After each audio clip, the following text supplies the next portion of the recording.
Sir.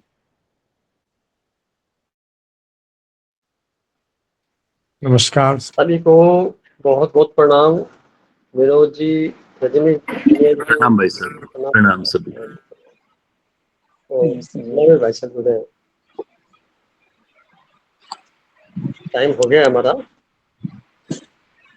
तो 10 minute के लिए अपने बैठते हैं परमात्मा की याद में। इसमें हम आज श्वास के प्रति पूरे सावधानी से हम लेवे आ रहे हैं और जा रहे हैं। अपना प्रयास लेने और छोड़ने में नहीं होना चाहिए, सिर्फ उसको ऑब्जर्व करने में ही रहना चाहिए। और बिल्कुल एक ही पोज में आ जाइए। 10 मिनट के बाद अपने दोनों हाथों को रगड़ते हुए आंखों पर लगा के खोल लेंगे। Now start please.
सभी अपने अपने दोनों हाथों को रगड़ते हुए आंखें पे लगाकर ध्यान धीरे धीरे आंखें खोल लीजिए।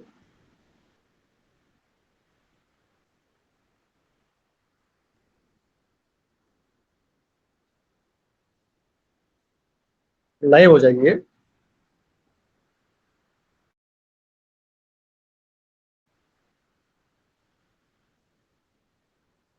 आज के सत्संग में पधारे हुए सभी भाई बहनों का तहे दिल से शुक्रिया, अभिनंदन। विनोद जी, रजनी जी, महावीर भाई साहब, रवि जी, मोनिता जी, सोनम। चलो, तो रवि जी से आग्रह करते हैं कि आज कुछ जो टॉपिक है दोनों। जी भाई साहब, जी जी।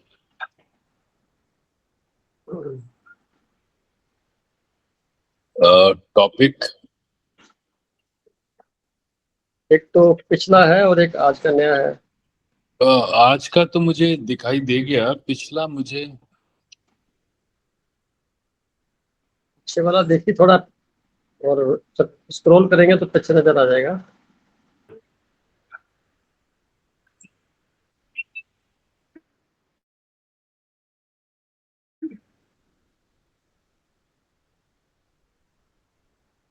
अच्छा, इसमें दूसरे मैसेजेस।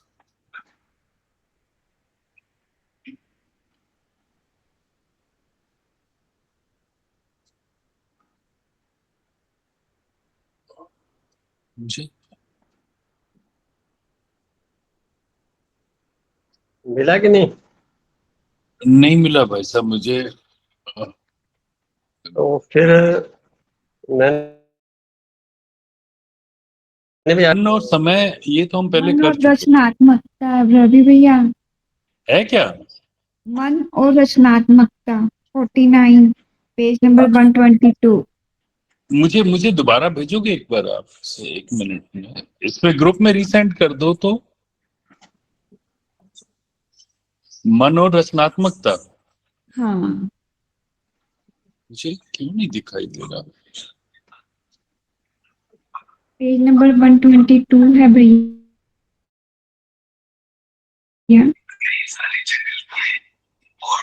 मेरे को आप दोबारा सेंड करोगे सोनिया? कैसे करना है सेंड भैया? हमारे पास बुक है, हमारे पास एक्चुअली बुक है। हम पीडीएफ तो वो गरिमा भेजती थी ना, तो वो पीडीएफ वाला नहीं पता भैया। हम बुक अच्छा, में से पीडीएफ नहीं है। हम्म। सर अगर आप आज्ञा दे तो ये हाँ भाई साहब, चलो उनके पास नहीं है टॉपिक तो मोनिता बहन जी एक मेरे टॉपिक आप कर लीजिए, पुराने वाला मैं बुक और नया वाला। मैं बुक ले आया, मैं बुक ले आया। बस फिर ठीक है, okay okay, very good very फिर तो गुड। बात खत्म हो गई, जी। तो बात खत्म हो। पेज आप नहीं नंबर बने तो पेज नंबर का 149 ना? 122 है पेज नंबर। 122। 118 है मेरे में। मन और रचनात्मकता। जी हाँ जी भैया। जी जी।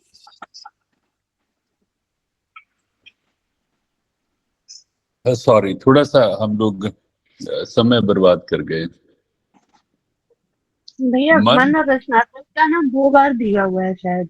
ये 2 बार छप गया है मेरे पास जो बुक आई है, उसमें 118 में भी है, 122 में भी है। देखिए आपको मिल जी, जाएगा। मिल गया मुझे, मिल गया मुझे।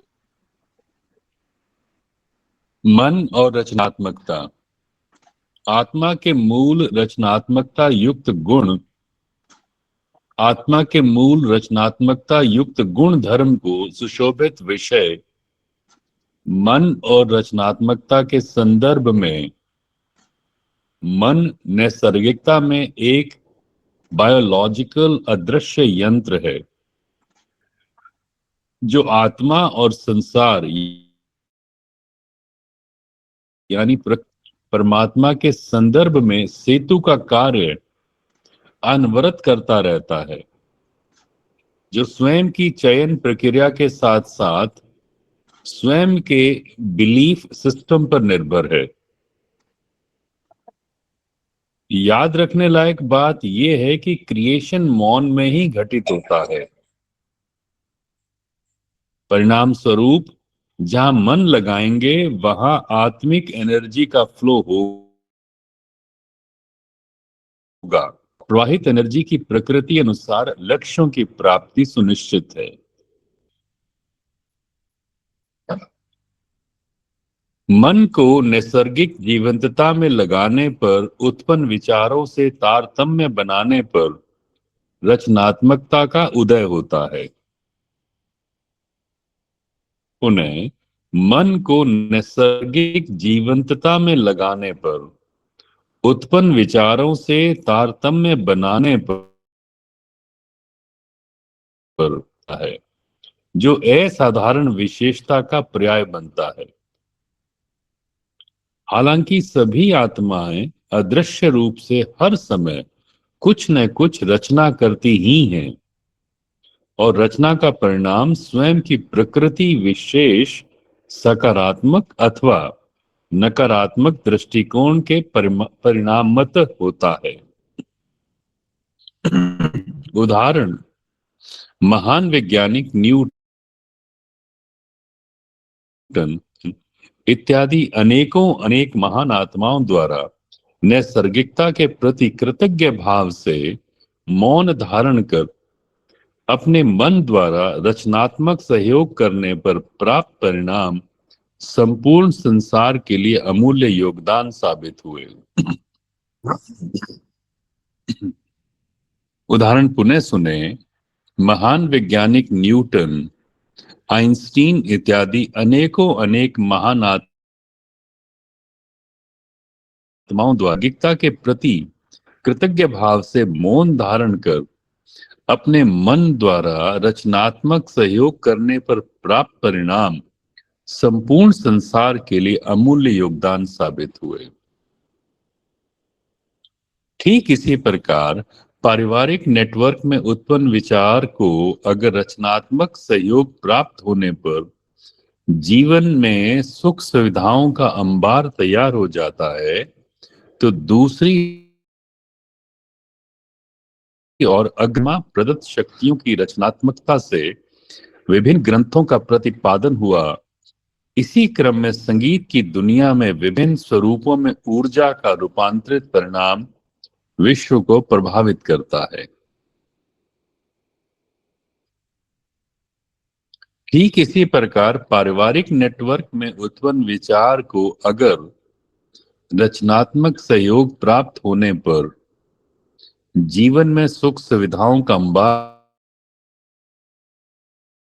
तैयार हो, तो दूसरी ओर अग्रसर मन परमात्मा प्रदत्त शक्तियों की रचनात्मकता से विभिन्न ग्रंथों का प्रतिपादन हुआ।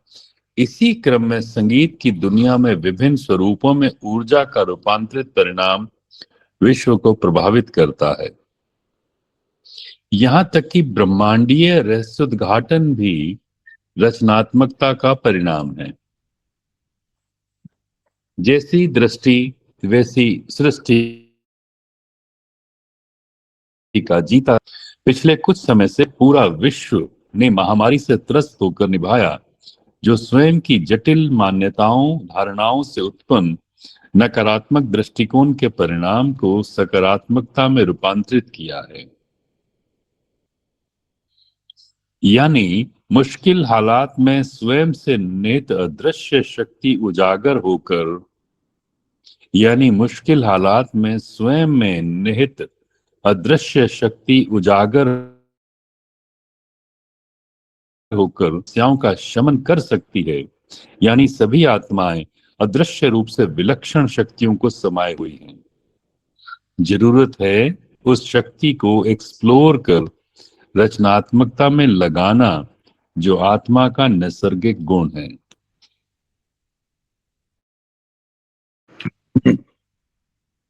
दूसरी ओर मन को संसार में लगाने का परिणाम क्या मिला? सभी अपना अपना विवेक की नैसर्गिक रूपरेखा तैयार कर सकते हैं। दूसरी ओर मन को संसार में लगाने का परिणाम क्या मिला, सभी अपना अपना विवेचन कर जीवन जीने की नैसर्गिक रूपरेखा तैयार कर सकते हैं। वर्तमान परिप्रेक्ष्य में मन परमात्मा प्रदत्त अदृश्य शक्तियों में लगाना मतलब मन को चार्ज करने जैसा है, यानी नैसर्गिकता में मन को नहलाने का सबब बन, जिससे जिससे आत्मिक गुणों को विकसित कर आनंदित जीवन जिया जा सकता है। सभी जानते हैं नैसर्गिक ऊर्जा का अंदर से बाहर की ओर अग्रसर होकर लक्ष्य विशेष के प्रति फोकस कर लक्षित रचना को पूर्ण अंजाम तक पहुंचाया जा सकता है। नैसर्गिक ऊर्जा का अंदर से बाहर की ओर अग्रसर विशेष के प्रति फोकस कर लक्षित रचना को पूर्ण अंजाम तक पहुंचाया जा सकता है। रूहानियत अंदाज में रहकर स्वयं की रचनात्मक प्रकृति को जानना, समझना और सांसारिकता में व्यवहार जनित जीवन जीना स्वयं पर उपकार करने जैसा है। जो संपूर्ण सृष्टि के रचनाकार से स्वतः ही जुड़ने का मार्ग प्रशस्त कर, तो उस परम प्यारे रचनाकार को कोटि कोटि अनंत अनंत अनेकों से धन्यवाद स्वरूप है।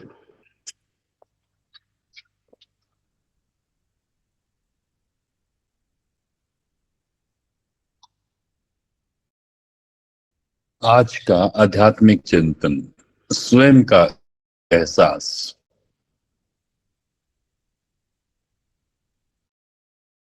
विराट प्रकृति का होना और उसका एहसास करना, विराट प्रकृति में व्याप्त आश्चर्य का होना और उसका एहसास करना माने स्वयं का नैसर्गिकता की धारा में उपलब्ध होना है। जबकि विराटता को संपूर्णता में उल्लेखित अथवा उच्चारित करना मानव बुद्धि की हद से परे है, क्योंकि बुद्धि भी नैसर्गिकता में उत्पन्न एक बहुत छोटी है, यानी विराट रचनाकार की एक रचना। इसी क्रम में प्रकृति प्रदत्त छोटी सी खोपड़ी में रचनाकार यानी परमात्मा को समाना ठीक वैसे ही है जैसे किसी छोटे से खड्डे में संपूर्ण संसार के पानी को उड़ेलना अथवा भंडारण करना, जो कि असंभव, नामुमकिन है। जबकि उस विराट सत्ता की स्थापित करना ही अंतिम विकल्प है। जबकि उस विराट सत्ता की कायम व्यवस्था में स्वयं को स्थापित करना ही अंतिम विकल्प है, न कि उसको कहीं फिक्स करना अथवा भंडारण करना अथवा उसके काल्पनिक स्वरूपों से सुशोभित करना इत्यादि जो क्षणिक प्रयास तो हो सकते हैं, जो अंततः व्यवहारिक न होकर पूर्णताओं का पर्याय ही सिद्ध होते हैं।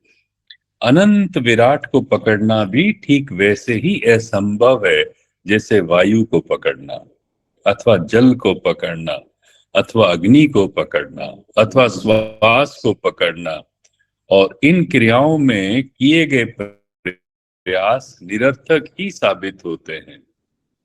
फिर भी आदतन प्रयासरत रहने के उपक्रम में विभिन्न आयामों में उस विस्फोटा करने की धृष्टता में कोई कमी नहीं छोड़ते। इसके पीछे का भाव सिर्फ भयग्रस्त है और अज्ञानता का ही होना होता है। हाँ, उपलब्ध उपहारित समस्त ऊर्जा के सदुपयोग में स्वयं को एक्टिवेट करना ही सकारात्मक पहलू है। इसी क्रम में भीड़ का हिस्सा होना बहुत ही सरल है, क्योंकि भीड़ स्थूल सुरक्षा प्रदान करती जो मूल्य निष्ठा में ले जाने का उपक्रम बनती है और इसके साथ साथ संपूर्ण वजूद की मूल आत्मिक स्वरूप शक्ति के क्षय का पर्याय बनती है। दूसरी तरफ परमात्मा ने समस्त प्राणियों को स्वतंत्र प्रेरणा स्रोत में डिजाइन किया हुआ होता है। कोई किसी की भी फोटोकॉपी अथवा कार्बन कॉपी नहीं बन सकता। इस रहस्य को जितना लें, उतना ही मूल्य निष्ठा की ओर अग्रसर होने का मार्ग प्रशस्त होता जाता है। ब्रह्म को जानने और सुनने के लिए भी उपहारित समकक्ष ऊर्जा का एक्टिवेट होना नितांत जरूरी है। ब्रह्म को जानने और ब्रह्म को सुनने के लिए भी उपहारित समकक्ष ऊर्जा का एक्टिवेट होना नितांत जरूरी है, वो भी संगठित एकाग्रचित ऊर्जा।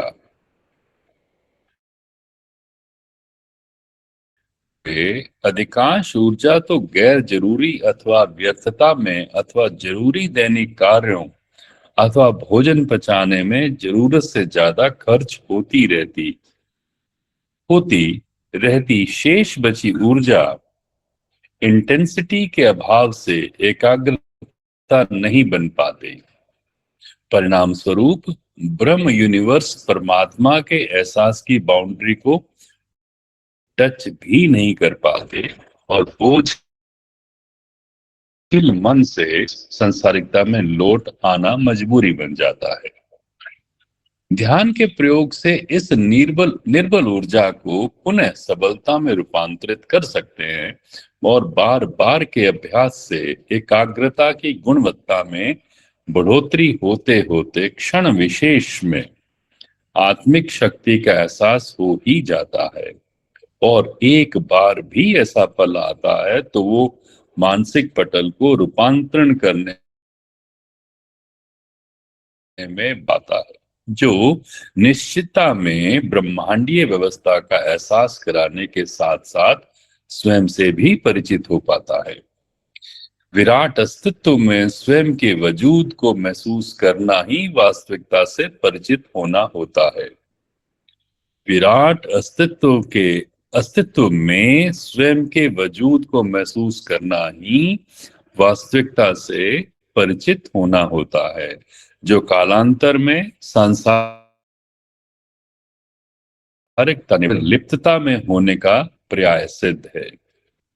यूनिवर्स परमात्मा के एहसास रहित जीना संसारिकता की पहचान है, जहां दुख सुख जन्म मरण लाभ हानि इत्यादि विषयों पर निरंतरता में स्वयं को खपाना होता है और सांसारिकता निभाते हुए परमात्मा के एहसास में निर्लिप्त रहना ही रचनाकार के प्रति उद्गार मूर्त होना सिद्ध। सारांश, सांसारिकता निभाते हुए स्वयं की मूल स्मृति अथवा सर्वोच्च सत्ता परमात्मा की स्मृति का होना हो मूल्य निष्ठता जीवन का एहसास है। समस्त साधकों का जीवन मूल्य निष्ठा में ही रहे, इन्हीं शुभकामनाओं सहित धन्यवाद।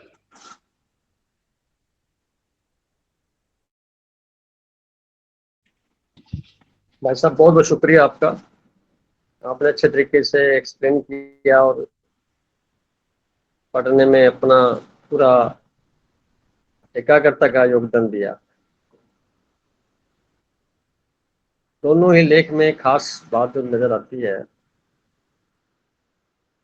इस प्रकार हमारा जो शरीर है वो एक माता पिता के द्वारा खाए गए भोजन रूपी बीज पुनः प्रकृति प्रदत्त तत्वों का एक गठजोड़ है। इसकी एक्सपायरी डेट है, इसको वैसे भी समझ सकते हैं जैसे कोई पात्र मिट्टी का है, उसमें 5 तत्व तो हैं ही, और पात्र में जो वायु या खाली स्थान है वो यूनिवर्स है।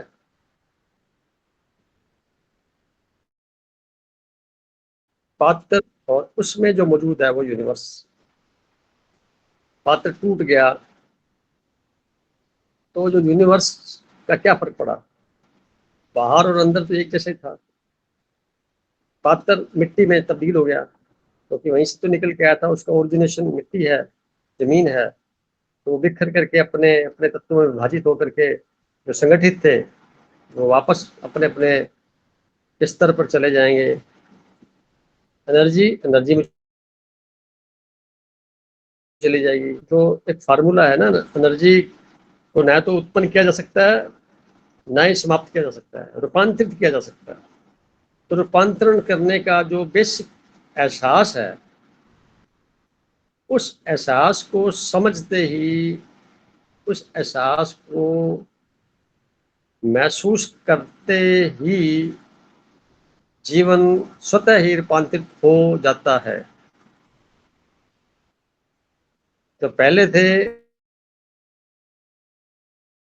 बाद में एहसास के बाद, जिसका परिणाम हम सब लोग आपस में देख रहे हैं। किसी न किसी लेवल पे, किसी न किसी वाक्य से, किसी न किसी क्षण विशेष में ये बात समझ में आई तो जीवन का फिर रूपांतरण अब दिशा में बदलाव करते हुए आंतरिकता में चला गया और सारी एनर्जी अंदर से बाहर आती है, सारा ज्ञान अंदर से बाहर आता है, सारी समझ अंदर से बाहर जानकारियां मिलती हैं। हम आपस में भी जो शेयर कर रहे हैं जानकारी हैं, जब इसका अंदर हमारे मानसिक पटल पर प्रभाव पड़ता है तो उस के फलस्वरूप जो प्राप्ति होती है वो एक विवेक को डेवलप करती है। वो विवेक अगर हम अपने पे लागू करते हुए फिर आगे हम बात करें तो विजडम, विवेक सामने वाले के लिए पुनः वो एक नया रास्ता बना जाती है कि उसको भी इस पर कोई अपनी रिसर्च करनी चाहिए। भाव ये कहने का है कुछ भी फिक्स नहीं है, सब चलायमान है, सब चलायमान है। इस पूरे यूनिवर्स में कोई स्थिर नहीं है। परमात्मा की जो एनर्जी है, आत्मिक एनर्जी बोल सकते हैं, परमात्मा बोल सकते हैं, ईश्वर बोल सकते हैं, यूनिवर्स कह सकते हैं, ब्रह्मांड कह सकते हैं, अपनी समझ के अनुसार वो फिक्स है। वो एनर्जी रूपांतरित होती रहती है। अलग अलग क्षेत्रों में जाए तो रचना शरीर की तो सेम होती है और उसके अंदर जो यूनिवर्स होता है वो अनवरत वही होता है जो उसके बाहर होता है। भौगोलिक वातावरण से शरीर का कलर और उसका जो संरचना है थोड़ा बहुत बदलाव होता है, सेम होता है। और अगर कोई भाषा ना हो पूरे विश्व में तो जो हमारे चेहरे के हाव भाव हैं, बॉडी लैंग्वेज है, ये अपना काम करती है, इससे समझ सकते हैं। और शब्द जितने बने, शब्दकोश बना, इस संसार में आपसी व्यवहार को करने में बना, पर आत्मिक व्यवहार में शब्द का कोई रोल नहीं है, कोई वजूद नहीं है। इसीलिए तो हम एक रहस्य को भी अभी तक पूरी तरह से आउट लिखने का में सक्षम नहीं हुए, उसके इर्द गिर्द ही बात करते रहते हैं। एज इट इज, जो का त्यों नहीं बता सकते, न एक्सप्लेन कर सकते, न लिख सकते, न समझा सकते। समझ सकते हैं परंतु महसूस कर सकते हैं और उसको आगे ये एक कह सकते हैं भी इतना पावरफुल व्यवस्था बनी हुई है कि हमारे शब्द वहां पहुंचते ही नहीं, ना ही हम समझ पाते। उसकी जो तरंगे में घूमती हैं उसको लौटने का उपक्रम जो बनता है वो हमें इस बात पे मजबूर करता है सोचने के लिए भी किस प्रकार के इंटेंशन से हमने ये तरंगे भेजी जो लौट के हमें मल्टीपल ऑफ वापस मिली। तो आज का टॉपिक एहसास के ऊपर है। तो एहसास मतलब हम कितने अपने प्रति संवेदनशील हैं कि अपना खुद का एहसास करते हैं। अब बाकी क्रियाएं तो अपने आप होती रहती हैं,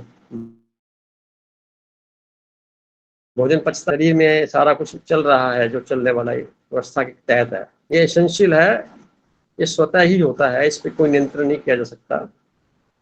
और जो नियंत्रण किया जा सकता है वो हमारे खुद के जीवन शैली पे किया जा सकता है, हमारे व्यवहार में किया जा सकता है, हमारी सोचने की प्रकृति पे किया जा सकता है, हमारी दृष्टि पे किया जा सकता है, जो हमें आसपास के वातावरण में परिणाम स्वरूप एहसास कराता है कि आपने कैसा कैसा किया था। आमंत्रित करूंगा मोनिता बहन जी को सबसे पहले कि मोनिता बहन जी आप अपनी बात रखें, कुछ कहने के मूड में है। सभी को प्रणाम। सर, आज का टॉपिक ना थोड़ा सा मैं शायद ऐसा लग रहा है मैं बोल नहीं पाऊंगी, थोड़ा मुझे समझ में नहीं आ रहा, ऐसा लगा। तो आप लोगों से सुनना चाहूंगी। कुछ कुछ चीजें मैं समझ नहीं पाई, इसमें जैसे लेख में जो आपने लिखा है में था कि ठीक उसी प्रकार पारिवारिक नेटवर्क में उत्पन्न विचार को अगर रचनात्मक सहयोग प्राप्त होने पर जीवन में सुख सुविधाओं का अंबार तैयार हो जाता है, तो दूसरी ओर अग्रसर मन परमात्मा के दिव्य शक्तियों की रचनात्मकता से विभिन्न ग्रंथों का प्रतिपादन हुआ। इसी क्रम में संगीत की दुनिया में विभिन्न स्वरूपों में ऊर्जा का रूपांतरित परिणाम विश्व को प्रभावित करता है। ये मतलब मेरी समझ में नहीं आई ये लाइन एक्चुअली, तो मैं बोलने के उसमें नहीं है। तो उस वक्त की बात थी, बता जितनी भी क्रिएशन है रचनात्मकता जो पहले दिखाई नहीं दे रही थी, बाद में दिखाई दी, वो सारी की सारी अंदर से बाहर आई। पहला तो ये पॉइंट, उसके लिए कोई डिग्री का होना जरूरी नहीं है, कोई अभ्यास का होना जरूरी नहीं है, किसी प्रकार की लेबलिंग की आवश्यकता नहीं है, क्योंकि वो यूनिवर्स के डायरेक्ट हस्तक्षेप से होता है।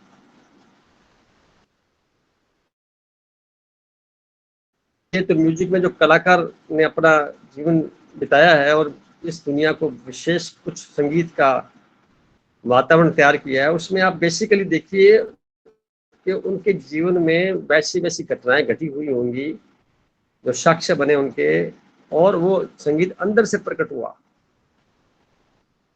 किसी के रोमांटिक संगीत तैयार हुआ तो उसका नेचर और रोमांटिकता से भरपूर था, तभी उसका वैसा वैसा संगीत उसके मुख से बाहर आया। किसी संसारिक पीड़ाओं से गुजरा होगा तो उसका संगीत भी कुछ अलग से होगा जिसमें उसकी पीड़ा झलकेगी किसी न किसी रूप के अंदर। अब परिवार में हम रहते हैं तो सबकी वाइब्रेशन अलग अलग होती है। इंटेंशन के ऊपर डिपेंड करता है कि जो कहा जा रहा है वो सामने वाले के ऊपर क्या असर कर रहा है। बताने का मेरा यही तात्पर्य है कि जितने भी मौजूद है समान तरीके से एक्सप्लोर करने की आवश्यकता होती है।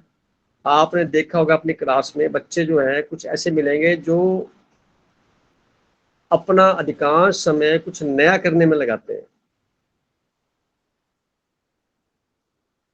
बाकी नहीं लगा रहे, वही लगा रहे होते हैं। क्यों लगा रहे होते हैं? उनको अंदर से जो एनर्जी का फ्लो है वो इस प्रकार से प्रेरित करता है आंतरिक तौर पे, जबकि उनको पता नहीं होता। उस पता लगाने के लिए पता लग जाए भी अंदर से शक्ति हमारे को ऐसा प्रेरित कर रही है, तो ये एहसास जब हो जाए तो जीवन वहां से क्रांतिकारी बदलाव ले लेता है। हम बच्चे को देख के बोलते हैं भी ये पेंटिंग बहुत अच्छी कर रहा है, कोई क्रिएटिविटी विशेष कर रहा है, कोई संगीत के अंदर अपना योगदान दे रहा है छोटी सी उम्र में, कोई एक्टिंग अच्छी कर लेता है, कोई दिखाई देने वाले जितने भी सामग्री है, सामान करता है, मॉडिफिकेशन करने का प्रयास करता है। सब रचनात्मकता के एग्जाम्पल है। आपने देखा होगा घरों में आपकी उम्र के जितने भी और मेंबर हैं, कोई खाना बहुत अच्छा बनाता है, अच्छी रेसिपी बनाता है, किसी के हाथ का अचार बहुत अच्छा बनता है, किसी के हाथ का कोई मुरब्बा अच्छा बनता है, कोई शरबत ठीक बना लेता है, कोई चाय बहुत अच्छी बनाता है। क्या कारण है ये? इसको थोड़ा विश्लेषण करेंगे तो समझ में आएगा। जब भी कोई क्रिया की जा रही है तो उसका पर्टिकुलर खुद का प्लस उसमें उसका इंटेंशन, ये दोनों चीजों के जब जुड़ जाता है तो एकाग्रता स्वतः अपना रोल अदा करती है। कुछ कार्य औपचारिकतावश किए जाते हैं जिसमें एकाग्रता नहीं होती इतनी, तो उसके परिणाम भी वैसे मिलते हैं। आप कभी नोटिस करना, एक किचन आपके लिए बहुत बड़ी प्रयोगशाला है। जिस दिन आप मन से बड़े खुश है, बहुत उद्वेलित है और अच्छे खबर के साथ में अपने जीवन को, क्षणों को व्यतीत कर रहे हैं, उस दौरान बनाए गए जो टेस्ट आएगा और जो आप परेशान होकर के जल्दी में निपटाने के चक्कर में अपना कार्य करेंगे, उसमें बड़ा अंतर आ जाएगा। क्या मेरी इस बात से सहमत है मोनिता जी? जी बिल्कुल। आप एक कप चाय बनाएंगे तो अगर एकाग्रता में है तो उसमें चीनी, नमक, चीनी और जो बाकी सामग्री और दूध अपनी सही मात्रा में जाएगा, बिल्कुल सही जाएगा। कभी चाय पहले बनाई भी ना हो, कोई किसी ने खाना पहले नहीं बनाया हो, और पहली बार भी बनाएगा, एकाग्रता में होगा तो शुरू में बड़ा ध्यान रखता है, ब्रेक का भी, लाइट का भी, गियर का भी, हैंडल का भी, बैलेंस बनाने का भी। अब वो बैलेंस तो कैसे हुआ ये एक्सप्लेन नहीं कर सकता, वो पूरे जीवन काल में लगा रहे थे, परंतु चलाते चलाते उसको एहसास होता है गाड़ी किस डायरेक्शन में मूव कर रही है, किस डायरेक्शन में अपना असर दिखा रही है, तो वो बैलेंस करना सीख जाता है नेचुरल वे में, आंतरिक शक्ति। और उसके बाद गाड़ी चलाएगा, बातें करते चलाएगा, पहले बहस से चलाएगा। तो परिणाम क्या निकला? एकाग्रता का एक लेवल क्रॉस करने के बाद में वो चीज समझ में, उसको एहसास में आई और उसने अपने आप को वहां पे स्थापित कर दिया। फिर वो वापस भूल नहीं सकता। एक चीज और यहाँ पे है, क्या कोई चीज आपने याद की, व्यवहार में डाले, किसी क्षण विशेष में जाके तो इंद्रियां हमारी जो है स्थिर हो जाती हैं, वो मैटर लगा है, जनरली वो भूल नहीं सकता, काफी समय तक याद रखता है।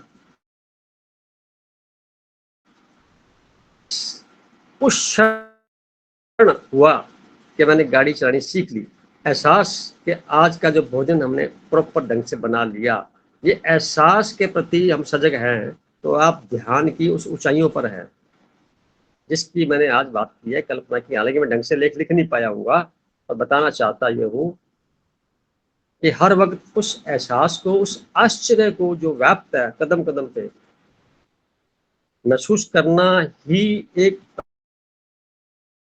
प्रकार से।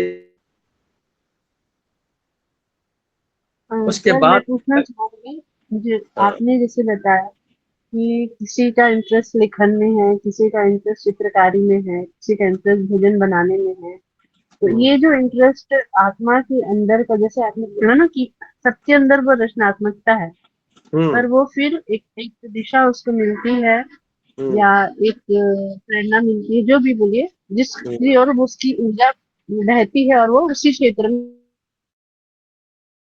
आगे बढ़ता है। रचनात्मकता, ये जो आत्मा के अंदर की रचनात्मकता है, हर एक आत्मा के अंदर की जो रचनात्मकता जो भिन्न भिन्न है, इसका हम्म, जड़ क्या है, इसका मूल क्या है? वो तो हम डीएनए बोलते हैं, माता पिता हाँ, के डीएनए में वो चीज है, ये कह लेते हैं हम लोग। हाँ जी।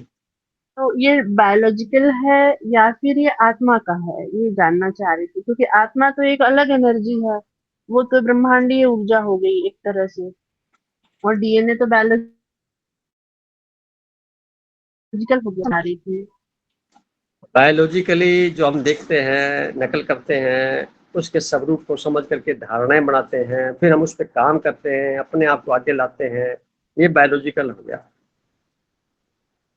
जब भी कोई क्रिएशन होता है तो उस क्रिएशन में उससे पहले का नहीं हुआ होता। क्रिएशन मैं उसको मानता हूं जो पहले ना हुआ हो, जो पहले आसपास के वातावरण में भी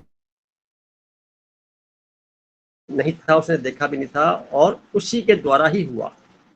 एग्जाम्पल जैसे साइंटिस्ट जी, पेड़ बल्ब के का नीचे, आविष्कार या जी, जी। उसने सेब नीचे क्यों गिरा, अब क्यों गिरा उसके हुँ, पास है। दुनिया में तो और भी बहुत से लोग थे, रोज सेब हुँ, गिरते हुँ, हैं, आज तक किसी ने उस पर चर्चा नहीं की। उसी को क्यों हुँ, किया, उस विचार को, उस धारा को, उस क्षण को रोक के खड़ा हो गया, सारी एनर्जी हुँ, उसने लगा दी। एनर्जी प्योरीफाइड है, आप उसको ऐसे समझ लीजिए, चाहे बल्ब में बहाएं, चाहे मिक्सी में बहाएं, चाहे फैन में बहाएं, चाहे कूलर में बहाएं, चाहे एसी में बहाएं, चाहे हीटर में लगाएं, चाहे गीजर में लगाएं, वो रूपांतरित हो जाएगी। वो रूपांतरित होना उसका कर्म है, धर्म है, उसका स्वभाव है, वो वैसी ही है, पर नष्ट नहीं हुँ, होगी, रूपांतरित होगी। हुँ, अब हुँ, लगानी कहाँ है, यहाँ सजगता चाहिए। हुँ, जब आप जाग जाते हैं, जागरण में आ जाते हैं, ज्यादा सजग हो जाते हैं, तो आप यकीन करिए आपके कर्मों के अंदर एक विशेष हुँ, गुप्त डिवाइस लग हुँ, जाती है जो अंतःकरण से प्रभावित हो जाती है। तो निर्णय सारे जी, अंदर से बाहर आएंगे, बाहर जी, से जी, नहीं आएंगे। बाहर से आपको जानकारी मिलेंगी, प्रभावित हो सकते हैं, किसी न किसी गलत प्रभाव में आके गलत निर्णय भी ले सकते हैं। ये बात सारी बाहर से जुड़ गई, परंतु जो सही निर्णय होगा, बिल्कुल सटीक, जिसका रिजल्ट अच्छा होगा, वो आंतरिकता में निकले हुए उन एहसास के माध्यम से अपने आप को जब आप बदलेंगे, करेंगे, तो होगा। कभी नोटिस कर जी, लेना इसको, दबाव में आकर कुछ कार्य किया तो अंदर अंदर उसके एक प्रकार का चिंतन चलता रहेगा रिवर्स में, हुँ, कोसने का, ये निर्णय गलत हो गया। तो वो जो निर्णय गलत हुआ, उसका जो एहसास हुआ, खुद की जल्दबाजी, ज्ञान न होने का कारण, या अपने पे भरोसा न होना, दूसरों पे भरोसा ज्यादा होना, सुनी सुनी बातों को ज्यादा महत्व देना, वगैरह वगैरह के ऊपर आकर के जब आप आगे बढ़ते हैं किसी कार्य के लिए, तो वहां पे जो गलतियां होती हैं उनको फिर आपको कोई और चीज नहीं है, वो फिर भूतकाल में चला जाता है, वो तनाव का कारण बनता है, विचारों की संख्या बढ़ जाती है। जब भी आप फ्री होंगे पुरानी बातें याद आएंगी, क्योंकि उसमें आपका नुकसान हुआ है, कुछ आपको किसी न किसी प्रकार से मनपसंद परिणाम नहीं आए, तो ऐसी बात हुई है। क्रिएशन में क्या होता है, जब आप क्रिएशन में लगते हैं तो ये फजूल की बातें वैसे गायब हो जाती हैं, हुँ, कुछ नया बनता जाएगा। अच्छा, बनाते से पहले सोच के बनाएंगे तो हो सकता ना भी हो, शुरू में तो एक विचार भी काफी होता है बढ़ने के लिए, पर जैसे जैसे आप चीज को लेकर के बढ़ने का प्रयास करेंगे, अबंडेंस में पूरे विचारों का संग्रह एनर्जी के माध्यम से उस पर लग जाएगा, और वो चीज जो सोच रहे थे कुछ उससे भी अच्छी हो सकती है। शर्त यही है, आपकी एकाग्रता भंग नहीं होनी चाहिए। रचनात्मकता उसको कहते हैं। हुँ। कुछ और कहना चाहिए बहन जी? हाँ जी, मतलब आपकी बातें सुनते हुए मतलब जो मेरे अभी हर आत्मा के अंदर वो रचनात्मकता का गुण हर आत्मा के अंदर है। हम्म, और जब हम ध्यान के माध्यम से वो हमको एक दिशा मिलती है, और हम्म, फिर जैसे बोलते हैं वेयर द एनर्जी फ्लोस या अटेंशन गोज, जो आप बोलते हैं ना, थिंग्स ग्रो। हम्म, तो अ, आत्मा के अंदर रचनात्मकता जिस लेवल की है या जिस दिशा की है, जिस क्षेत्र की है, तो स्वतः ही उसका रुझान उस ओर होता है। और ध्यान हम्म, की उसको एक दिशा मिलती है। हम्म, और जैसे आपने कहा ना, उसके अंदर की वो निर्णय क्षमता आती है और सारा जो क्रिएशन उसके अंदर होता है। तो ये हम्म, चीज मुझे समझ में आया कि हर हम्म, आत्मा के अंदर वो सारे स्वाभाविक गुण हैं, हम्म, लेकिन बाहर से हमको इंफॉर्मेशन मिल रही है, ठीक है, हम्म, वो हमने इंफॉर्मेशन ली, लेकिन उसका हम्म, क्रियान्वयन आत्मा के उस रचनात्मक गुण के द्वारा ही होता है, उस रचनात्मक शक्ति के हम्म। द्वारा ही उसका क्रियान्वयन होता है। तो बहुत जैसे सुंदर कह रहे हैं आप।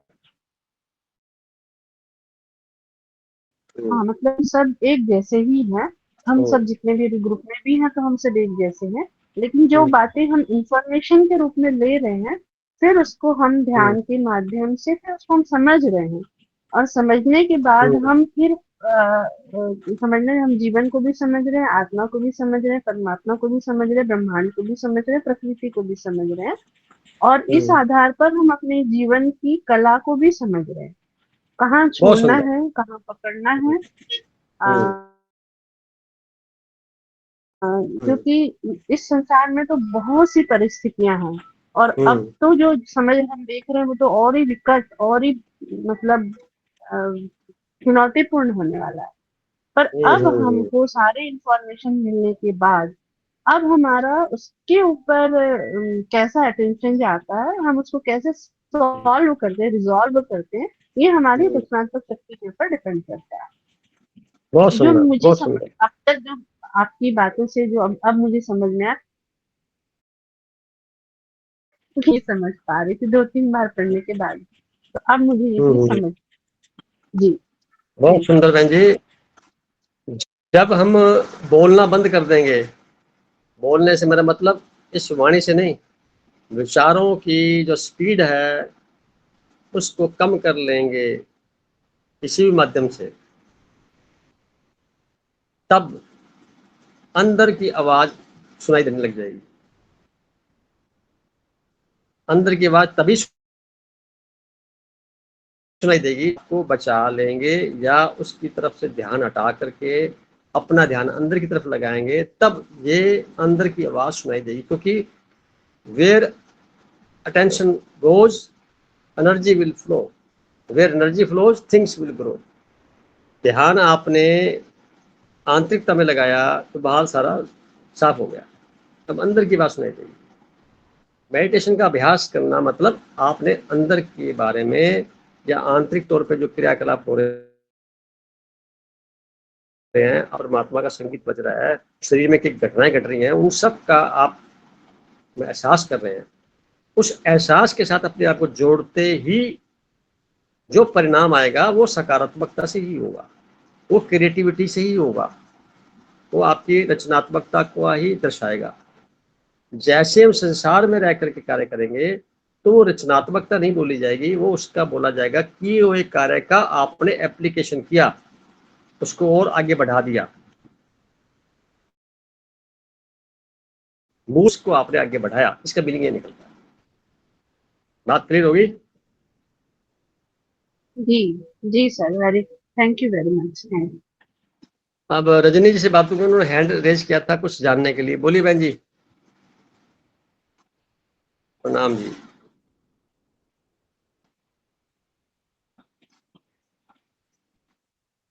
आपकी आवाज थोड़ी सी कट रही है, क्या कह रहे हैं? हाँ जी, हाँ अब आ रही है, बोलिए।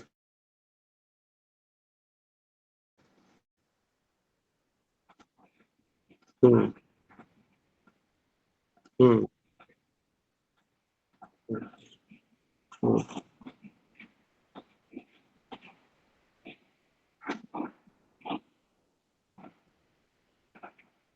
अरे वाह, बात कराओ।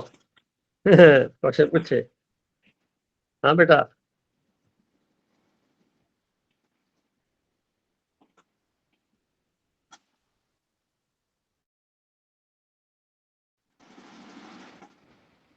हम्म, हाँ, बहुत सुंदर क्वेश्चन है। बच्चे छोटी सी उम्र में ये जो आपके मन में विचार आया कि प्रकृति किसने बनाई, अभी आप थोड़ी देर बाद बोलोगे कि परमात्मा को किसने बनाया। ये इसका जवाब मेरे पास भी नहीं है, और अभी तक ये जवाब किसी के द्वारा पूरी तरह से एक्सप्लेन नहीं। ये ऐसा मान के चलो पहले से कायम व्यवस्था है। यूनिवर्स परमात्मा, प्रकृति जहां पे कुछ स्पेसिफाइड व्यवस्था का एक उप व्यवस्था बोलेंगे। यूनिवर्स कंप्लीट और प्रकृति एक उप व्यवस्था। जैसे एक हेडक्वार्टर और एक डिवीजन या छोटा सा ऑफिस, तो ये वो है। अब यहाँ पे पंचतत्व के उसके माध्यम से हमारा जन्म होता है। प्रकृति का यूनिवर्स के निर्देशन में सारे कार्य चल रहे होते हैं, यानी अल्टीमेटली जो डायरेक्शन है वो यूनिवर्स, ब्रह्मांड, परमात्मा, ईश्वर की है। सारी की सारी रचनाएं मौन में होती हैं, अंधेरे में होती हैं, उजाले होता है।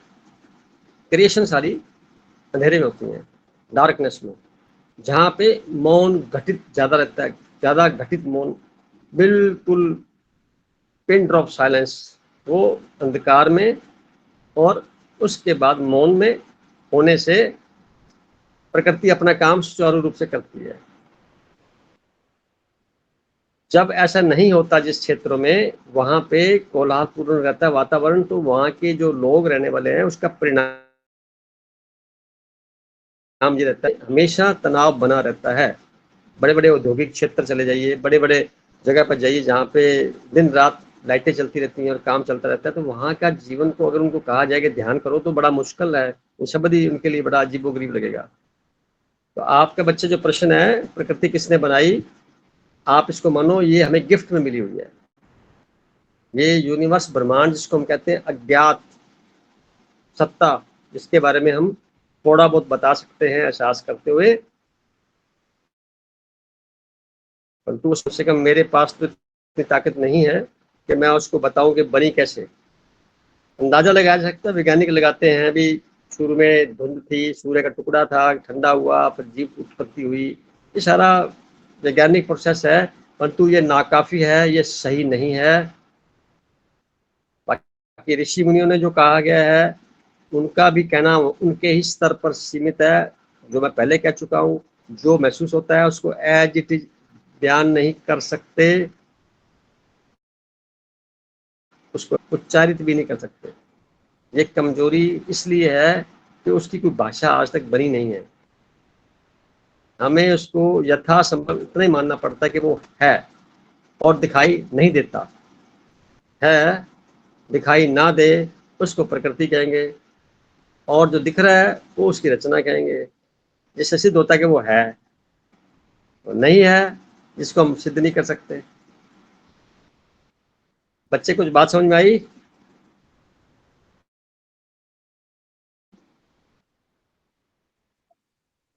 अरे अरे लाइव करो ना रजनी जी, लाइव तो करो इस बच्चे को।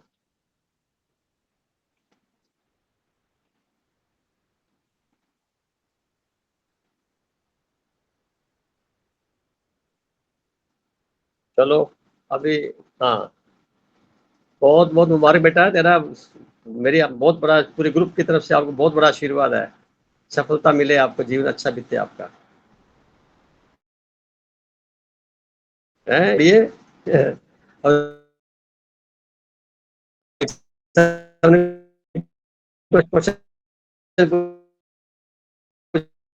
से भी और इसको बहुत बहुत आज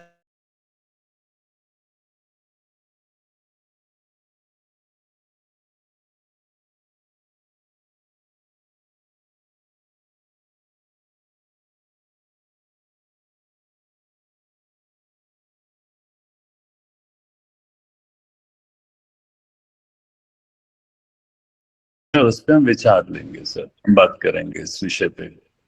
अगली बार फिर मीटिंग में बेटा आओगे आप, बल्कि हर मीटिंग में आओगे।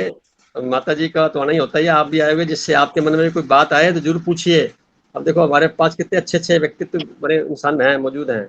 रवि जी देखिए, वो आपको देखना चाहते थे और बात पहले पूरी मन में विचार आया, इससे पहले मैंने कह दिया। यानी यूनिवर्स कितना सपोर्ट कर रहा है, कितना सपोर्ट कर रहा है, ये जीता जाता एग्जाम्पल है। मानो तो बहुत कुछ, नहीं मानो तो कुछ भी नहीं। तो जिस रूप के मैं मूल प्रश्न पे आता हूँ, जो आपने जो का चर्चा की क्या, तो चूंकि बेटी छोटी सी बैठी है तो मैं इसी का एग्जाम्पल लेके बात करूंगा कि आज बहुत सारे फल हैं, तमाम तरह के फल हैं, होते हैं, हम्म। और जब अंदर से पक के उनका रिफ्लेक्शन बाहर तक आता है तो हमें समझ में आता है कि फल पक चुका है और उसमें मिठास या रस भरने लगता है बहुत और सुंदर। उसका हम आनंद लेते हैं। हम्म। और चूंकि जिस तरह से मोनिका दीदी ने मैं एक वाक्य बड़ा खूबसूरत सा है कि heart is the field of बहुत सुंदर। ट्रांसफॉर्मेशन। आपका जो मन है, आपका जो अंतर है, आपका जो हृदय है, ये ट्रांसफॉर्मेशन के लिए ये इसका एक ग्राउंड है ये।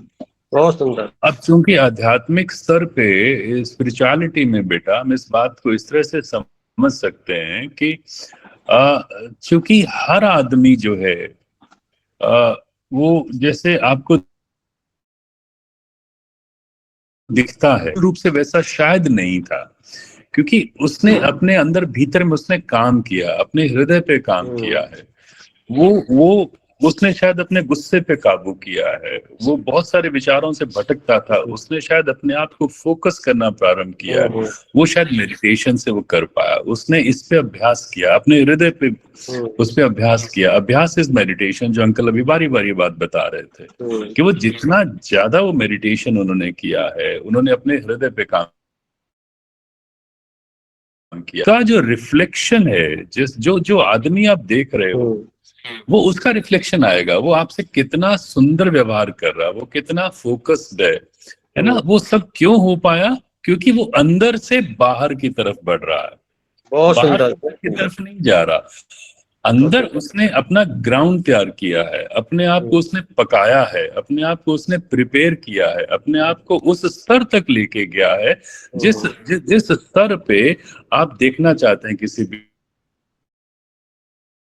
आदमी आनंदित रहने वाला है, उतना ही ईश्वर का प्रिय है, ईश्वर की याद में रहने वाला है, उतना ही बेहतर ढंग से काम कर रहा है, उतना ही बेहतर और बड़े बड़े अच्छे से वो बात आपसे करे। उसके पीछे की वजह यही है कि उसने वो अंदर से बाहर की तरफ आया है। तो बहुत सुंदर। मुझे मुझे ऐसा लगता है कि आज मैं इसको इस तरह से समझ पाया हूँ आज के विषय को। तो आप सही कह रहे हैं ना, मानवीय गुण कहाँ से डेवलप होंगे? सबके अंदर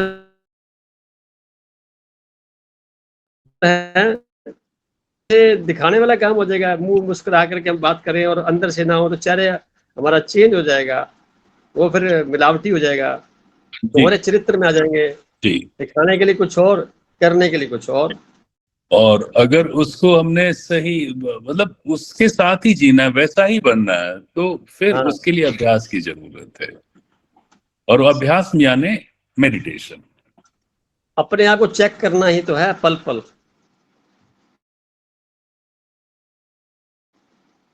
जिससे हर गतिविधि के ऊपर आपका फोकस होगा तो गलत कार्य जो सामाजिक दायरे में है वो भी नहीं होगा और आंतरिकता में भी नहीं होगा, बल्कि कार्य करते हुए आप थकेंगे नहीं, एंजॉय करेंगे, खुश रहेंगे, परिणाम बहुत ही सार्थक और अच्छे आएंगे, मानवीय मूल्यों से जुड़े होंगे, मूल्यनिष्ठ समाज में निर्माण करने की भूमिका में आप आ जाएंगे, क्योंकि आपको देख के 4 लोग और बदलेंगे, ये शक्ति, सहन शक्ति जिसे बोलते हैं, वो बढ़ जाएगी करेगा, और सामने वाले के कितने भी नकारात्मक प्रभाव क्यों ना हो उसको माफ करता हुआ, अपने आप को माफ करता हुआ चलेगा, कोई बदला लेने की बात ही नहीं आएगी, अपने आप को बदलता चला जाएगा, अपनी दिशा बदल लेगा, कुछ नहीं कहेगा किसी को, ये जो इंटरफेयर नहीं करेगा। ये सब पॉइंट कहाँ से आएंगे? जब वो अंदर से परिपक्वता की तरफ बढ़ेगा, यानी मैं आगे टॉपिक आएंगे, मैच्योरिटी में हो जाएगा। असली मैच्योरिटी वो नहीं है जो हमें शरीर की एज से पता लगती है, असली मैच्योरिटी ये है कि हम अपने एनर्जी का प्रयुक्त करके अपने जीवन के जो मूल्य हैं उनको एक्टिवेट करते हुए कैसे कार्य निष्पादित करें, काम छोटा बड़ा कोई भी हो, कितने तल्लीनता से वो कार्य करें, ये उसका परिणाम होगा। एक टीचर पढ़ाता है क्लास में, उसकी क्लास में अटेंडेंस रहती है 100%, एक टीचर पढ़ाता है, उसकी क्लास में अटेंडेंस रहती है 25%, 40%, 50%। और वो जो देखो उसकी कंप्लेंट्स नजर आएंगी, क्योंकि वो फॉल्ट फाइंडर्स हो गया। जो पूरा करा रहा है, ढंग से पढ़ा रहा है, उसके पास शिकायतें होंगी नहीं। वो कहे कोई बात छोटी सी बात एडजस्ट कर लेंगे अपने, वो इसको बड़ा सरलता से मतलब इजी भाव में लेके चलेगा। तो ये अंतर कहाँ से आया?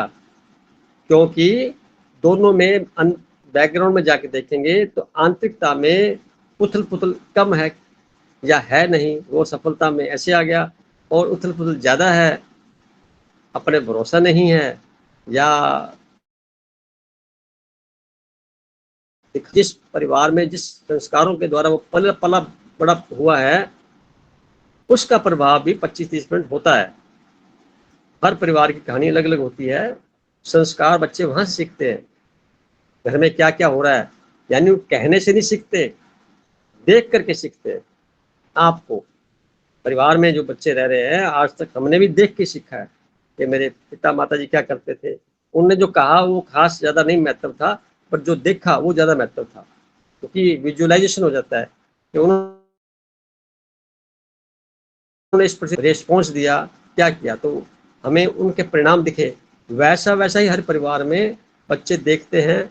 अब इस बच्ची की खास बात देखिए, इसकी माता जी को अध्यात्म में आने का 2 साल से लगभग हो गया है, तो इनके जीवन में परिवर्तन देखा होगा। देखने के बाद में इसके मन में भी कोई बात आ गई। अदरवाइज इस वक्त में कोई माता जी फिल्म देख रही होती, संसार के कार्य में लिप्त होती, या कहीं और होटलों में कहीं गए होते, घूमते फिरते रहते, तो वो व्यवहार और इस व्यवहार में जमीन आसमान का अंतर है। एक देखा देखी होती है।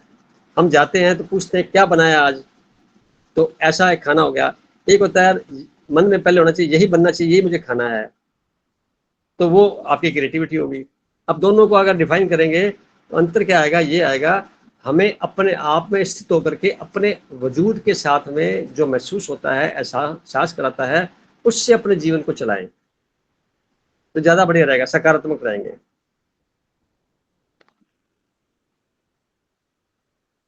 कुछ और भाई साहब बात कहेंगे? जी नहीं, थैंक यू जी।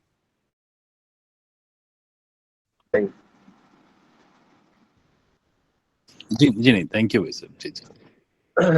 तो हम आगे बढ़ते हैं। रजनी जी, आप कुछ बताना चाहेंगे?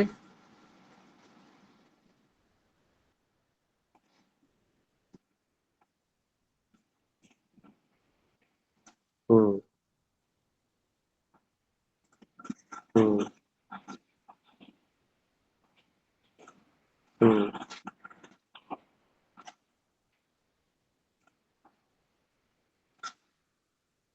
हम्म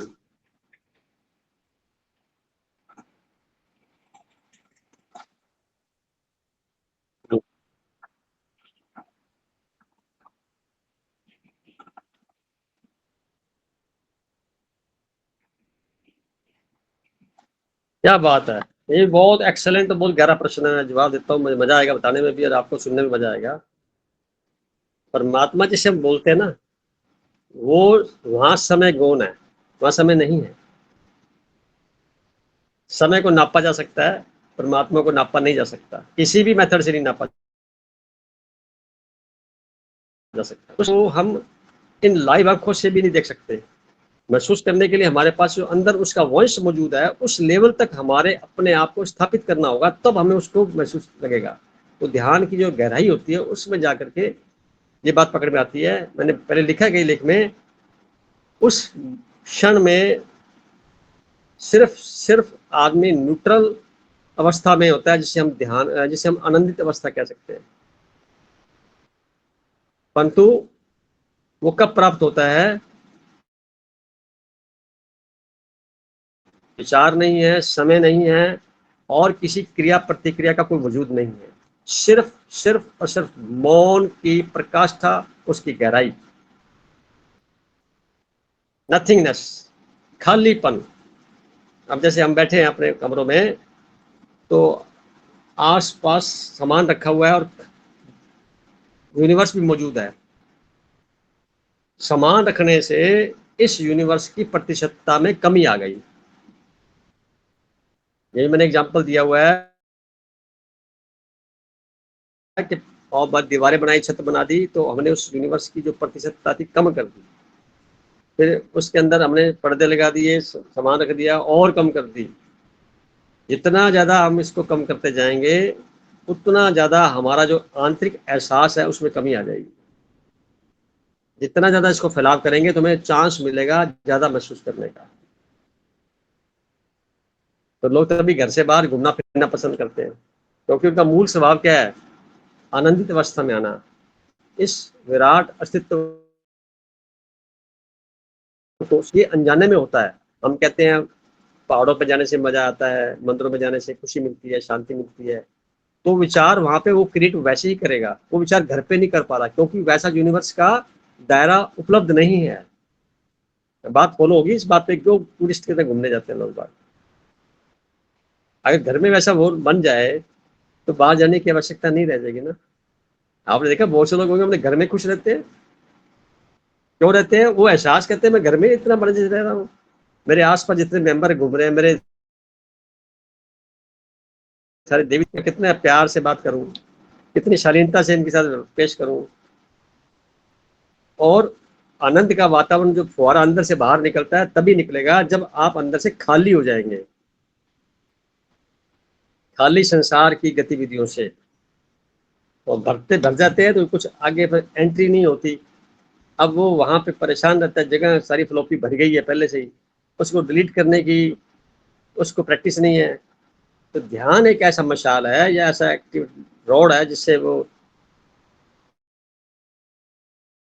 लोग कंबस्ट कर देगी, दग्ध कर देगी, उसको सप्रेस कर देगी, खत्म। परंतु जैसे ही वो होगा, जो बच जाएगा वो खालीपन, और खालीपन में कोई समस्या नहीं, कोई प्रतिक्रिया नहीं होती। तो यूनिवर्स सदा से उपलब्ध है, रूपांतरित होता रहता है, कोई फिक्स चीज नहीं है। हम उसको फिक्स इसलिए मान लेते हैं क्योंकि हमारे पास बाउंड्री नहीं है समझाने के लिए, पर वो बेहद है, यानी बाउंड्री लेस, अनंत इनटू अनंत इजिकल टू अनंत, जिसको हम बखान भी ना कर सके, समझ भी ना पाए। बात समझ में आ गई?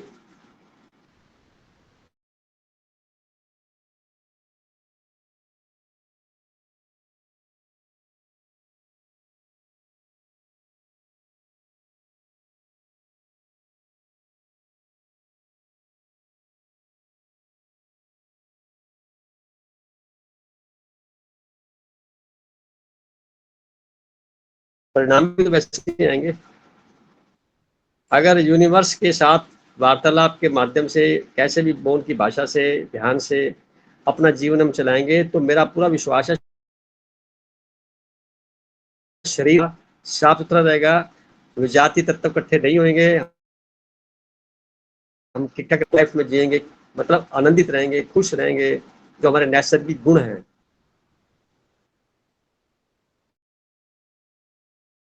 जो उसके एट्रीब्यूट्स है, वो सारे के सारे एक्टिवेट होकर के हमें उसका स्पंदन महसूस कराते रहेंगे, हम अपने आप को महसूस करेंगे। ये मैं यहाँ लास्ट में बोलता हूँ नहीं, तो जो आज का टॉपिक था। चलो,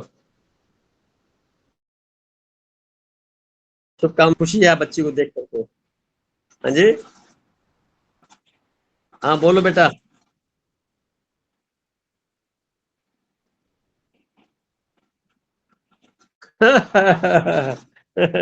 तो क्या होता है जो समझ में ना आए?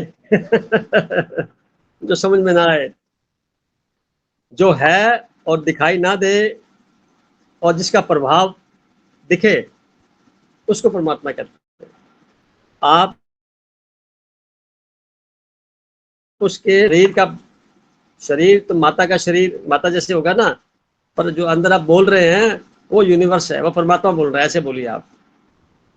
वो लिंग पुलिंग नहीं होता, वो लिंग पुलिंग से परे है, और वो एक ही है, और सब के अंदर है, सबके वजूद में मौजूद है, उसी का वजूद से द्वारा हम प्रकाशित है। यानी वो एक करंट है जो हमारे शरीर में फ्लो हो रहा है। अब इसको आप ऐसे मान लीजिए, कोई बल्ब है, कोई ट्यूबलाइट है, तो 5 तत्वों की प्रमुखता की वजह से आगे डिफाइन अलग होगा, परंतु एनर्जी करंट वो एक ही है। चलो बने रहिए, अब आगे बढ़ते हैं, कुछ और मेंबर्स को भी चांस देते हैं। आपने पूछ लिया, बहुत अच्छा किया बेटा, शुक्रिया तेरा। क्वेश्चन ऐसे टफ ढूंढ के लाना अगली बार, फिर और अच्छे जवाब देंगे आपको। तब तक ध्यान करना मम्मी की सानिध्य में, उनकी गाइडेंस में, ठीक है। Good luck.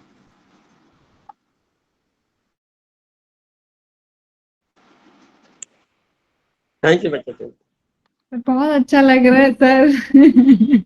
हाँ छोटी सी गुड़िया को देख के इतने मन में क्वेश्चंस आ रहे हैं उसके भी मम्मी की तरह, हाँ। परमात्मा की रिगार्डिंग, उस यूनिवर्स के रिगार्डिंग। सर बड़ा अच्छा लग रहा है सर, यही तो क्रिएटिविटी है इसके अंदर कि देखो कि हाँ वो इसके अंदर भी कि परमात्मा के बारे में जानना चाह रही है, उस ईश्वर के बारे में। तो हर इंसान में ऐसे ही विलक्षण गुण होते हैं, हम्म, बस हमें उसको पहचानना है, हम्म, और बस इसी क्रिएटिविटी के साथ ही हमें आगे बढ़ना है। हम्म।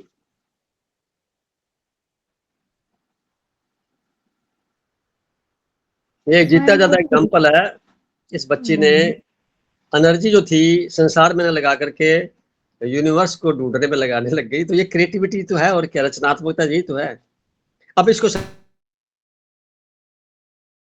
सपोर्ट भी भटक सकती है, सपोर्ट चाहिए इसको, ताकि संसार तो निभाना है, वो तो निभाने पड़ेगा, परंतु जो निरंकार है, यूनिवर्स है, उसको साथ में महसूस करते हुए निभाएंगे तो ज्यादा अच्छा होगा, जीवन सफल हो जाएगा, एकाग्रता बढ़ेगी, पढ़ाई में नंबर अच्छे आएंगे, योजनाएं सफल होंगी, संसार में जितनी भी गतिविधियां, सारी प्राप्तियां फिर आपको करनी नहीं पड़ेंगी। अंतःकरण में जो आपके लक्ष्य निर्धारित होंगे, व्यवहार आएंगे, तो संसार से डिफरेंट होकर काम होएगा और वो अच्छा होगा, जो भी होगा। तो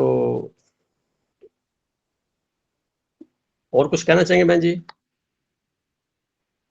नहीं सर, बस यही कि बस सब ये सब चीजें तभी हो पाती हैं जब हमारी संसार से आसक्तियां, सब कुछ हमारी जो भी संवेदनाएं हैं, इच्छाएं हैं, ये सब खत्म हो जाती हैं।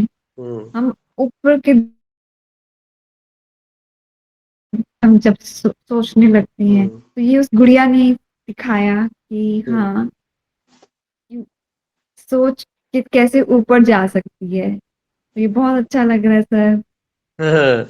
बेटा नाम क्या आपका?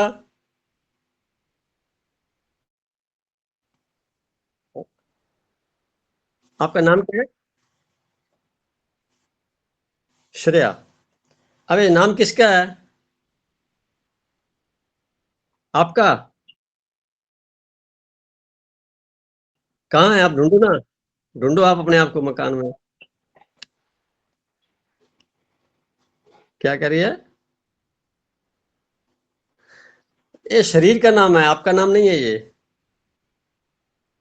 ये बॉडी नेम है, आपके शरीर का नाम रखा है, किसी ने उधार लिया हुआ है आपने उनसे, आपका नाम ने खुद तय नहीं किया, किसी ने रखा है ना, उधार का नाम है ये, शरीर भी उधार का लिया हुआ है।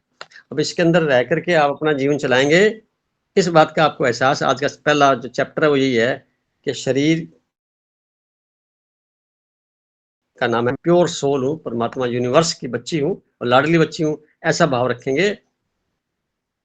शरीर की माता शरीर जैसी होगी, पिता शरीर जैसा होगा, परंतु आत्मिक शक्ति तो आत्मिक शक्ति जैसी होगी ना। यूनिवर्स जैसे आप हैं, यूनिवर्स हम दिखाई थोड़ी दे रहा है ना मौजूद, पर वो हमारे अंदर वैसा के वैसे बोल रहा है। चलो बहुत अच्छा लगा, अपने आप को इतना मेंटेन करिए, आगे बढ़ते हैं। प्रतिभा जी का कहते हैं, प्रतिभा जी। जी प्रणाम सर। बहुत बहुत प्रणाम बहन जी, फरमाइए कैसे हैं आप? सर आज थोड़ा जी अच्छी हूँ सर, बहुत अच्छी हूँ, बढ़िया हूँ सर। आज सिर्फ सुन रही हूँ सर, थोड़ा बाहर चलते फिरते थोड़ा बहुत लोग आए हुए हैं, फिर मैं थोड़ा ऊपर चली गई थी, बोली नहीं क्लास थोड़ा डिस्टर्ब हो रही है करके, तो पूरा चलो, कोई अच्छे से स्टार्टिंग से तो ज्वाइन नहीं कर पाई थी। कोई जी बात जी सर। कोई बात बड़ा समय बीत रहा जी है, मजा आ रहा है सुनने में। महावीर भाई साहब से जी कहेंगे, हाँ सर। आप ना भाई साहब, महावीर भाई साहब।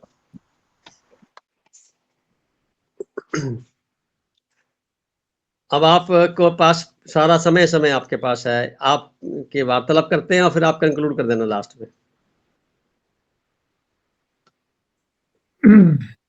आज तो काफी चर्चा हो गई, सबने अच्छी अच्छी बातें की। तो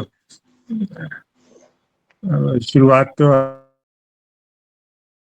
आपने आत्मा और संसार के बीच में सेतु है, तो वो सेतु है तभी चीजें बनती है। अगर सिर्फ आत्मा ही रहे तो फिर कुछ प्रकट ही नहीं होगा। और सही है। बाकी तो अगर प्रकट ही होगा तो उसको चलाएगा कौन? तो हम्म, दोनों को जोड़ने के लिए तो फिर कुछ जरूरी है। तो मन, आपने बताया कि भी दोनों के बीच में सेतु का काम करता है। और हम्म, दोनों में अगर तारतम्य बना रहे हम्म, तो रचनात्मकता बढ़ जाती है। सही है। गलती आमतौर पर ये होती है ना, या तो आदमी संसार की तरफ ज्यादा बढ़ जाता है या आत्मा को बिल्कुल ही भूल जाता है। तो अगर हाँ, ठीक। दोनों के बीच में बैलेंस सही बना रहे तो हम्म, सिर्फ चीजें सब सुंदर ही सुंदर होंगी, अच्छा होगा, गलतियां हम्म, तो कुछ होगी नहीं। तो हम्म, तारतम्य का महत्व बहुत है, बैलेंस का बहुत हम्म, महत्व है। हम्म, फिर आपने एक उदाहरण दिया कि भाई पात्र के ऊपर आपने कहा कि भाई पात्र जो टूटता है ना, हम्म, तो क्या है कि अपने आप में निर्जीव है, लेकिन जब उसमें ईश्वर का समावेश आ जाता है ना, तो हम भी तो सब पात्री हैं। जितने जो कुछ हाँ, दिख रहा है बहुत वो सब सुंदर, पात्री हैं, बहुत सुंदर, पात्री बहुत हैं। सुंदर। लेकिन जब तक उसमें ईश्वर का अंश नहीं आता तब तक तो वो निर्जीवी है। सजीवता तो वही हम्म, प्रदान करते हैं। और ये देखो कितनी खूबी है कि जड़ को भी सजीव बना दे, क्या बात है। जड़ को भी जो क्या सजीव बात है। बना दे। तो हम्म, सजीवता फिर आत्मा या परमात्मा ही प्रदान करते हैं, बाकी तो सही सही कह है। रहे हैं आप। लेकिन हाँ, उनके आने से क्या होता है कि निर्जीव चीज भी सजीव हो जाती है। और जैसे जब वो शरीर को छोड़ देते हैं तो देखो फिर वो निर्जीव ही पड़ा रहता है। बहुत सही। एक आपने संवेदनशीलता का भी शब्द इस्तेमाल किया था। तो हम्म, मैं तो ऐसा मानता हूँ कि संवेदनशीलता मतलब आत्मा ईश्वर, और हम्म, संवेदनहीनता मतलब जड़। बहुत सुंदर, बहुत सुंदर, ज- बहुत। जब हम चीजों को महसूस करते हैं ना, चाहे दुख है चाहे खुशी है, हम्म, अच्छा बुरा महसूस करते हैं, लेकिन जब ईश्वर छोड़ देते हैं शरीर को तब तो फिर वो शरीर संवेदनहीन हो जाता है, कोई हम्म, संवेदना उसमें रहती नहीं। जब बहुत सुंदर है, बहुत सुंदर। तो इसलिए ये भी आपका वही जो शुरू आपने किया उसी पे हम जोड़ सकते हैं कि आत्मा माने संवेदनशील। जितनी ज्यादा संवेदनशीलता उतनी आत्मा ज्यादा उज्जवल, उतनी ज्यादा हम्म, प्रगतिशील है। और जितना संसार की तरफ ये है उतने हम ज्यादा संवेदनहीन हो जाते हैं। बहुत सुंदर, बहुत सुंदर। बहुत सुंदर, एक्सेलेंट एग्जाम्पल है। फिर मोनिका जी ने तो आज सबका भला किया कि भाई मेरे को कुछ ये समझ ही नहीं आई, तो फिर क्या है कि वो आपने उनको दोबारा उनके माध्यम से सबको दोबारा आराम से समझाया, अच्छे से समझाया। तो हम्म, इसमें एक चीज मैं यही कहना चाहूंगा कि जैसे उन्होंने कहा ना कि लेख क्लिष्ट है, समझ में नहीं हम्म, आया। तो हम्म। सत्य तो हाँ, सर है, मेरे के लिए है, सत्य जो है ना, मैं लिख सत्य नहीं उतना पाया। उतना सत्य में उतना रस नहीं आता है। लेकिन जब हम्म, हम सत्य को धारण करते हैं ना तो वो कल्याणकारी हो जाता है, शिव हो जाता है। और जब उसके हम्म, परिणाम आते हैं तो बहुत सुंदर होते हैं, फिर वो बड़े अच्छे आराम से बड़े मजा उसमें आता है। बहुत तो सुंदर कह रहे हैं आप। शुरुआत तो फिर ये है ना कि वो वैसे ही होती है कि सत्य उतना ज्यादा आमतौर पे दिखने में और सुनने में भी ज्यादा मजेदार नहीं होता है, लेकिन उसके परिणाम तो बहुत अच्छे होते हैं। हम्म,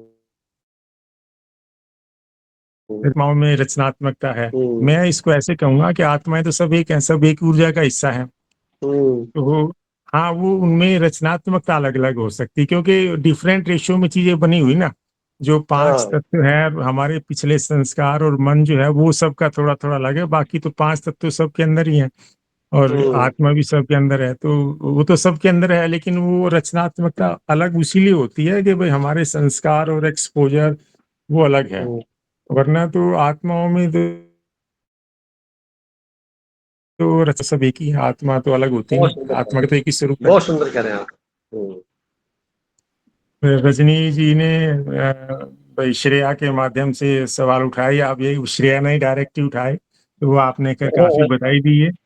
और ज्यादा उसमें कहने की जरूरत नहीं, लेकिन एक ही चीज मैं कहूँगा कि इसके बच्चे भी अभी सुन रही है कि ईश्वर जो है ना, वो जो ना दिखे वो ईश्वर है, हाँ, और जो दिखे वो प्रकृति है। वो प्रकृति, उनका प्रकटीकरण ही प्रकृति है, ऐसा मान जड़ चीजों के माध्यम से अपने आप को प्रकट करते हैं तो प्रकृति है, वरना ईश्वर को तो कोरे आप देख नहीं सकते। लेकिन वो जड़ में प्राण डाल के ही सब प्रकटीकरण है, सारी सुंदरता तभी प्रकट होती है। जैसे अभी बीज है, बीज में कुछ नहीं, लेकिन जब बीज में जब वो प्रकट होता है सभी शक्तियां मिलके, तो देखो कितना सुंदर वृक्ष और फल फूल सब आ जाते हैं, सब हमें दिखने लगता है। लेकिन ईश्वर को तो देखा नहीं जा सकता, वो निराकार प्रकट होते हैं तो उसको साकार हम मान सकते हैं, और प्रकृति समझो कि उनका सजीवन प्रकटीकरण है तो उसको प्रकृति कह सकते हैं, ऐसा मेरा मानना है।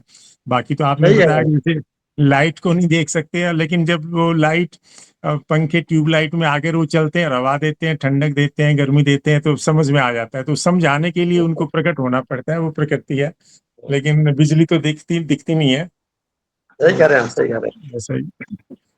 हम्म, और ये बदलने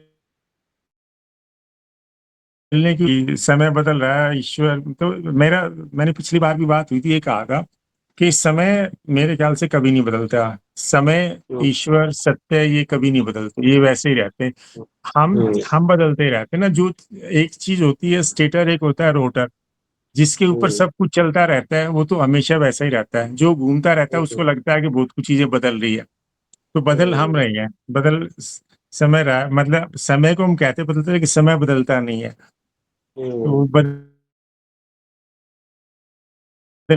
उसमें इतनी शक्ति नहीं है, लेकिन जिसमें शक्ति है वो कभी नहीं बदलता, वो वैसा ही रहता है। बहुत समय सुंदर। स्थिर है। रवि जी ने अपने जैसे पिछली बार बात हुई थी, भी साइंटिफिक एंगल से वो बात कही कि चीजें रिफ्लेक्ट होती है, अंदर से बाहर आती हैं, तो बहुत सुंदर लगती हैं। अब इसमें एक उन्हीं के उदाहरण को मैं थोड़ा आगे स्पष्ट करना चाहूंगा कि जैसे फल पेड़ पे लग के जब अंदर से पकता है तो बहुत रसीला होता है, सुंदर दिखता है। हरा कच्चा तोड़ के बाहर से मसाला लगा के पकाते हैं तो देखो उसमें विष भी आ जाता है और उसमें मिठास भी कम हो जाता है। तो जब चीजें बाहर से अंदर भेजी जाती हैं तो नुकसान करती है, अंदर से बाहर आती हैं तो बहुत सुंदर। एक्सेलेंट एक्सेलेंट, बहुत सुंदर। ये तो जितना चीजें ज्यादा अंदर। उदाहरण है, हाँ जी। ये तो जितना ज्यादा उदाहरण है रचनात्मकता का, अभी जो अंदर से बाहर पक के आया और हमने हाँ पकाया, दोनों फर्क पड़ हाँ, गया। वो रसीला भी है, गुणकारी भी है, मिठास भी है, स्वाद भी है। और जब वो भेजते हैं तो उसमें देखो स्वाद भी नहीं रहता, उतना रस भी नहीं रहता, और नुकसान भी कर देता है कि शरीर को और स्वास्थ्य को नुकसान भी करता है। तो चीजें अंदर से बाहर आएंगी तो जो कि प्राकृतिक है, जो कि स्वाभाविक है, नैसर्गिक है, तो चीजें। और अंदर से बाहर आने का मतलब वही है कि भाई हम आत्मा में जाएं तो वो चीजें बाहर अपने आप बहुत, सब कुछ वहीं से आता है। तो अंदर से बाहर आने दें और फिर उसका आप स्वाद लें, उसका आनंद लें, फिर आपको और बेहतर जिंदगी होती जो होगी। और उसमें ध्यान उसका सबसे बड़ा के लिए, क्योंकि अंदर से बाहर तभी आए जब हम अंदर जाएंगे, जब अंदर जाए खटखटाएंगे नहीं तो फिर बाहर आएगा कैसे। बहुत सुंदर, एक्सेलेंट, बहुत सुंदर। और इंसान का भी ऐसा है कि इंसान हमें बाहर से दिखते हैं, लेकिन बाहर से दिखने में अंदर में बहुत फर्क है। हम देख के अंदाजा नहीं लगा सकते कि कौन इंसान कैसा है। कितने लोगों को हम सोचते हैं ये तो ऐसे ही दिखता है, लेकिन उनमें उनकी आत्मा बहुत उज्जवल होती है। उनसे बात करो तो आनंद आता है। और कई बार बाहर दिखने में बहुत अच्छे होते हैं, लेकिन बात करके आपको नहीं अच्छा लगता। बाहर से चीजें जज करना जो है ना, होता है कई बार गलतियां हो जाती हैं। तो अच्छा ये है कि भाई अंदर से हम महसूस करें तो फिर परेशानी नहीं होगी। सही कह रहे हैं, बहुत अच्छी बात है। बाकी सोनिया जी ने तो कहा कि भी आनंद आ रहा है और आगे बढ़ने की बात हमेशा करती हैं, प्रगति की बात करती हैं। और प्रतिभा जी ने भी कहा कि भी सुनने में मजा आ रहा है, सुनने में सबको मजा आता है। मेरे ख्याल से जितने भी सदस्य सब यही कहेंगे कि हम सुनते रहें और सब बोलते रहें। चाहे आप हैं, चाहे भैरवी जी हैं, छाया जी हैं, सब बोलते हैं, मोनिका जी बोलते, तो सुनने में तो आनंद है ही। तो आज का विषय बहुत अच्छा रहा और काफी इस पे चर्चा की। श्रेया ने अपने प्रश्न डाल के उसको और भी ज्यादा रोचक बना दिया। सबको शुभकामनाएं, सबका शुक्रिया। समय हो चला है, बहुत बहुत शुक्रिया भाई सबका साहब शुक्रिया आपका, करते हैं। बहुत बहुत शुक्रिया। अगली मीटिंग में फिर मिलेंगे और तब तक कुछ नया टॉपिक आ जाएगा। और मैं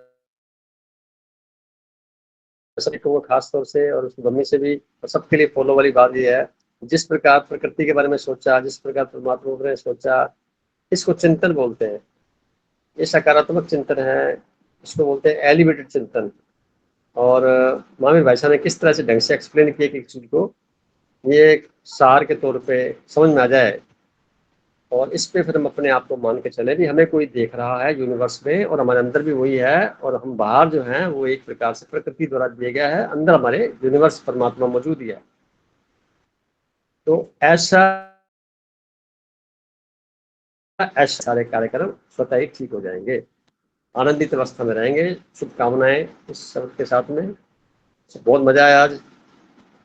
सभी सदस्यों का तहे दिल से शुक्रिया, पुनः पुनः बार बार। Good night. ओम शांति।